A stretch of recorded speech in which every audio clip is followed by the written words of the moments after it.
So freedom from suffering is not a particular experience. It's not a different experience to what you're having now.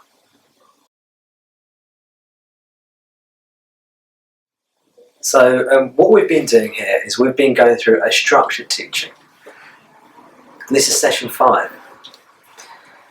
And which is different to how I used to teach when I started teaching, or started sharing.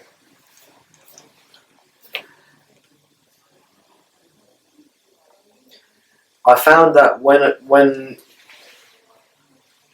I found they're basically trends, they're patterns in the way in that there's several key mistakes that seekers make, and if you tackle those basic mistakes, then the teaching flows much more easily. So the structured teachings are aimed to rectify those basic mistakes that people keep on making. They aim to be really clear, so by the end of it you'll have a really good basis and a basic understanding of what this teaching is about and how it works. Repetition is also a part of it as well. Why? Because the causes of suffering that are within us run really deep. They run really deep. We've been acting on those forces. I call that the cause of suffering. I call it ignorance. Ignorance means not knowing something, misunderstanding something. Doesn't mean you're stupid. It just means there's something you missed, something you've not seen clearly. And that ignorance runs very, very deep in us. And it's a really ingrained habit. And to uproot that habit often takes time, repetition, and even some practices as well. So even when you see through the ignorance, and you get a glimpse, as it were, that force of habit is so strong, it can often bring you back into ignorance and suffering again. And these teachings are designed to actually combat that as well.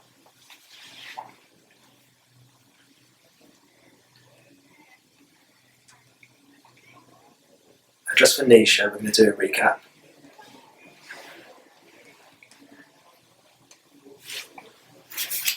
I've got my notes.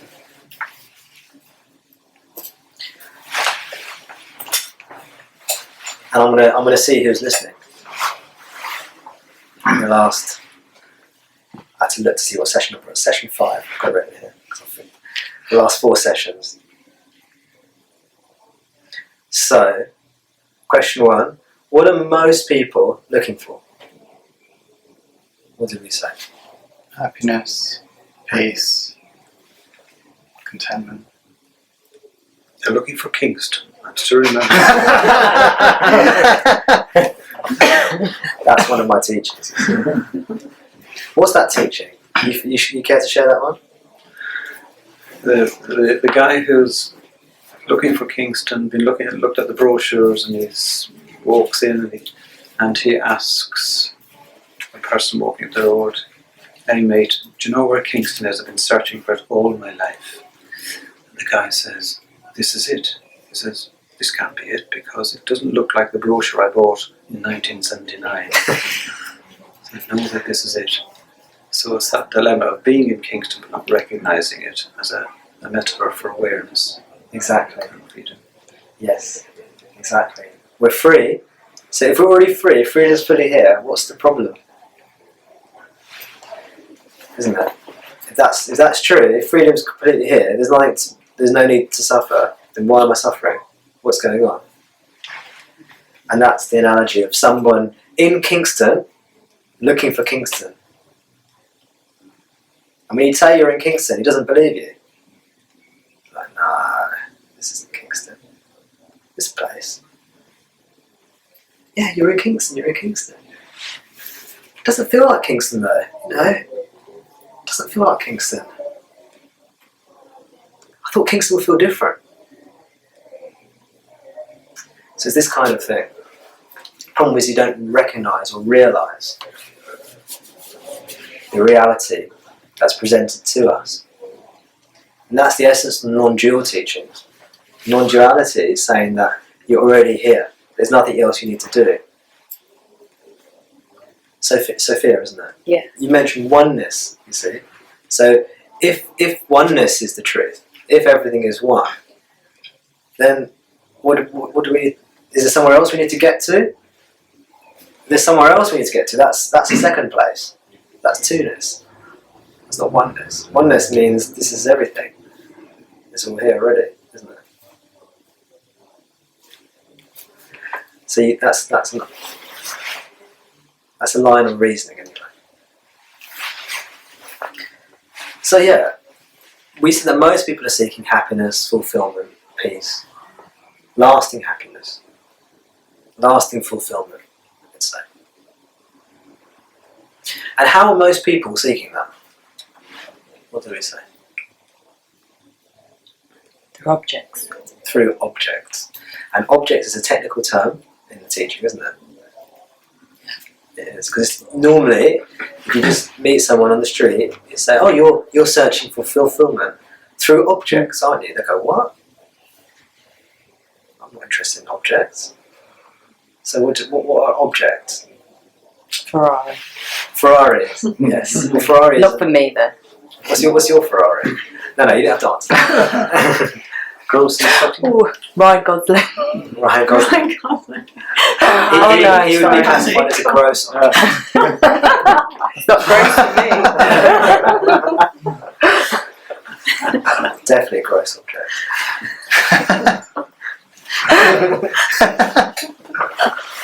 It's no, because Nisha and I are friends outside this meeting, and she knows that my wife teases me because my wife says I've got a crush on Ryan Gosling, which is not true. Are you a crush? You have. You haven't been talking to my wife, have you? My brother looks like Ryan Gosling. I'll introduce you one day. I'll just keep him away from Nisha. That's all we'd recommend.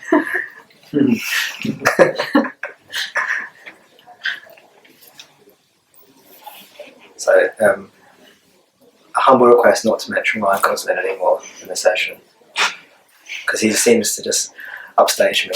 Everyone at home and now in the meetings as well. So objects. Now, Jerry, you said you were actually one of the few people who actually answered my question. Subtle and gross, you said. Mm-hmm. What are objects? What do you mean by subtle and gross? Well, I'm putting my opinion on the spot here. Well, the subtle ones are perhaps the attitudes, feelings, experiences, sensations. Yes. And the gross objects? Not those. Not those. Exactly. Exactly right. So that's it. So the gross objects are the ones that we would say that we can perceive with the five senses. Okay? They're gross. That's what we call a gross object. Tables, chairs, Ferraris, Ryan Gosling. Broke my own rule. So they're the gross objects. And one characteristic of gross objects is that if you've got a room full of people looking at a particular gross object, we can all agree on the characteristics.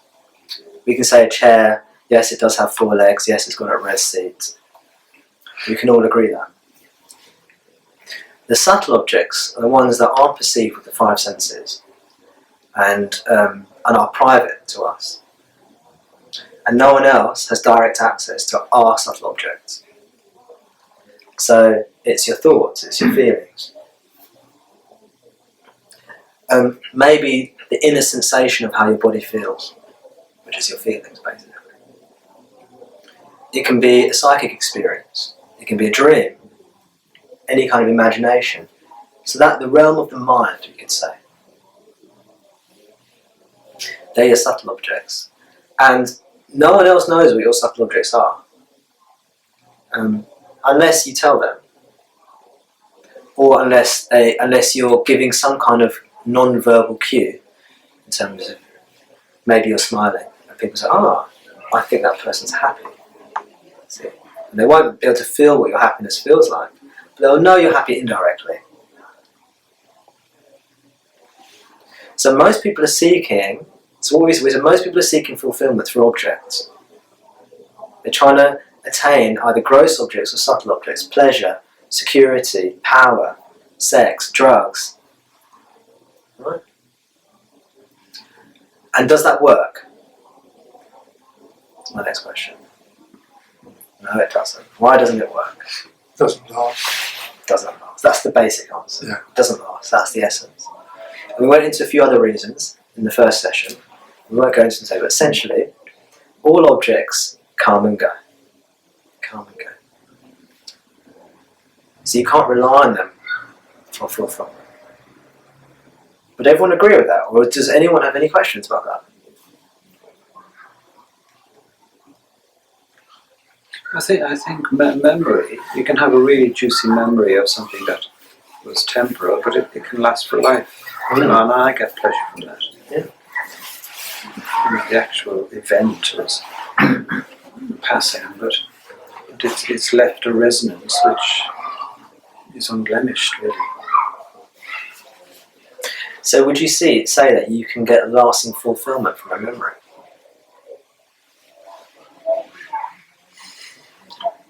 Yes, when I remember it. Exactly. So there's a condition, isn't there? Mm. And if you remembered it all the time, wouldn't you just get bored? I don't know, I haven't tried that. It's still to be proven, but I'll try it. Yes. Well, a few of the other reasons then we said that this doesn't work is that when you get something you really, really want and you take care, first of all, objects can get damaged. So your memories might fade. Your Ferrari might get chipped. And they might change. And even if they don't, you might be afraid of that happening. You might be afraid of losing your Ferrari. You might be afraid of losing your memory. And even if that doesn't happen, you can get bored of things as well. So you've looked after your Ferrari, you've surrounded it by high security fencing, you're maintaining it every day, hiring a top mechanic to make sure everything's fine. And then for suddenly you think, oh, it's boring. It's a red Ferrari, what's so great about a red Ferrari? I want a yellow Ferrari. That's where it's at. So objects are always conditional. And the basic teaching is that which you can receive, that which can come into your life, can also leave your life, can also go away. So while this doesn't mean that objects are useless, doesn't mean that we don't care about objects at all, it just means we see them for what they are. You know, it's nice to have memories. And it's nice to have fond memories. It's nice to remember someone and remember experiences. We're not saying that you shouldn't do those things. You know, you can't help but do those things. You know, there's nothing wrong with wanting a red Ferrari either. You know, you might be into cars. The point is that when we try and achieve fulfillment through them, those objects, it causes a problem. We see the two types of objects, they're gross and subtle objects. Another way of classifying them are in what I call the three realms of experience. If we look at our experience, we can, roughly speaking, arbitrarily divide it into the body, the mind, and the world. And objects can exist in the body, the mind, and the world. And objects in the body is basically your health. You know, you want to look a certain way, or dress a certain way, and seek fulfillment through that. And it doesn't last. At the end, it all feels empty. There's an emptiness to it all. And when you realise that, often, if you're still suffering, and you realise the futility of materialism, you might turn towards spiritual life. So all of us know this already. I know we all know this already on some level. What I'm doing, I'm giving you words, so you can describe these very basic aspects of our experience, verbally, so we can talk about it. And it forms the basis for everything else we talk about here on. So it's very, very simple. So when you become a spiritual seeker, say, you hear about spirituality, or you might not even have ever heard the word spirituality, but you know, someone like myself, when I was a child, I kind of intuitively saw the futility of a lot of these things. I had questions, and I wanted to know something more. I didn't know exactly what I wanted. I was very, very young, you know, before I was a teenager kind of thing, you know, thinking about things. And so that, you could say, is spirituality, that search for truth. You know? What they used to call philosophy. Now philosophy is something you think of intellectual debating and exchanging ideas and concepts. Whereas philosophy means love of truth or love of wisdom. It's the Greek. Philos means love, and Sophie means wisdom or knowledge. Sophia. Sophia is the goddess. Goddess Sophia is knowledge, wisdom. It's the feminine, divine feminine in Sophia.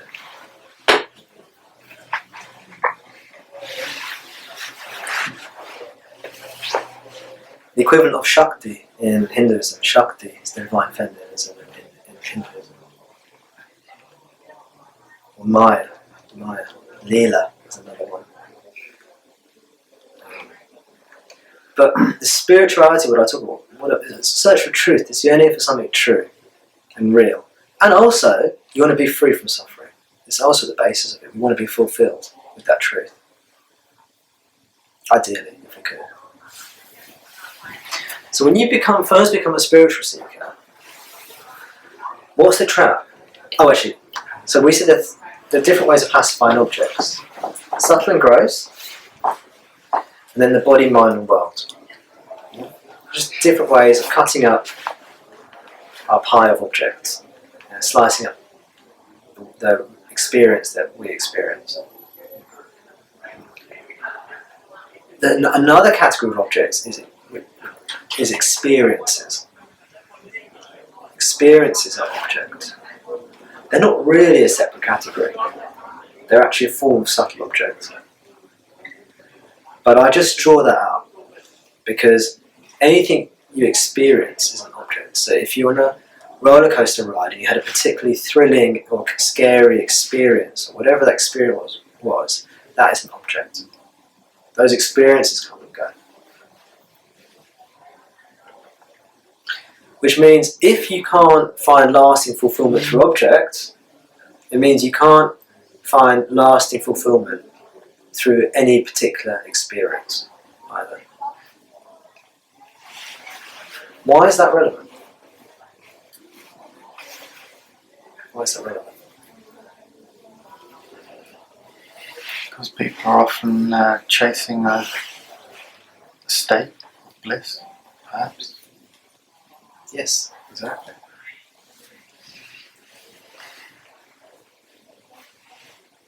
There are two basic types of spirituality, you can say. There are loads of different types of spirituality, but we can say there are two basic types. One that talks about experience, and one that's non-dual.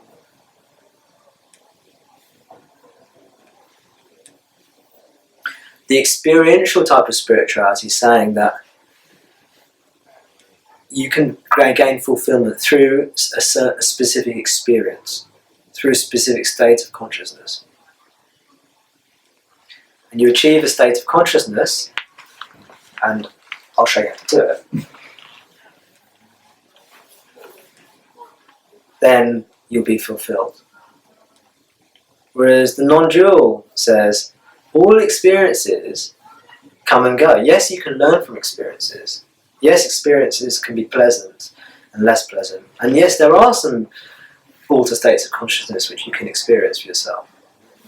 There are techniques to attain them.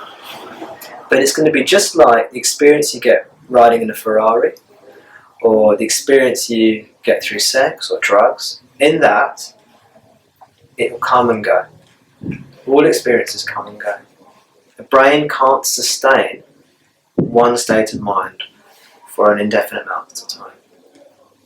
And even if it could, you get bored of it. Or you wouldn't know if it would be there tomorrow. You start to worry about losing it. Why? It's just like any other object. Experience is just like any other object. So when we're talking about oneness or a non-duality, And the two aren't exactly the same. But if we talk about oneness, then this is it. We don't need to gain an experience. So freedom from suffering is not a particular experience. It's not a different experience to what you're having now. Just like Jerry was talking about the gentleman in Kingston who's looking for Kingston. He thinks he needs a different experience. It's like, this doesn't feel like Kingston. But he doesn't need a different experience. He just needs a different understanding of his present experience. He needs a different understanding of his present experience.